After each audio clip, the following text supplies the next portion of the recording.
900 mètres de tuyaux au total vont être ainsi cousus. Recouverts de géotextiles, ces drains seront alors enfouis dans le sol à 2 mètres de profondeur pour pomper l'eau retenue dans le sable. Le système permet d'assécher le sable et donc d'avoir un meilleur transport de sable par le vent, et donc on pourra réengraisser petit à petit les dunes. Donc on verra des dunes plus ensablées que celles qu'on voit actuellement à Merlimont. Ça sera un effet très visible. Ce système d'assèchement instantané va d'abord stabiliser la plage en empêchant la marée d'emporter le sable au large. Après les pieux et l'enrochement, cette technique répond à une urgence, celle de lutter contre le désensablement qui inquiète les usagers. 1 mètre de sable en moins sur un hiver, c'est beaucoup trop.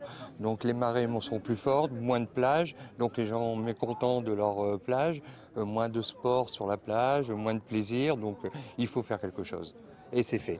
C'est fait après 4 ans d'études et 1,4 million d'euros d'investissement. Le procédé est garanti sans impact sur l'environnement, mais à Merlimont, la communauté de communes promet un suivi technique et scientifique. On sert aujourd'hui, pour le Nord-Pas-de-Calais, de plage test. Techniquement, le système devrait fonctionner. Après, il y a toujours le côté aléatoire du littoral, notamment le réchauffement climatique qui fait qu'on va avoir certainement des tempêtes plus violentes en hiver. On en a eu cet hiver, sur tout le littoral français. Et vous dire qu'on est totalement confiant, non, on a toujours une part d'incertitude sur le littoral. D'autres communes comme Ouessant ou le Touquet s'intéressent déjà à cette technologie qui depuis 15 ans fait ses preuves au Sable d'Olonne.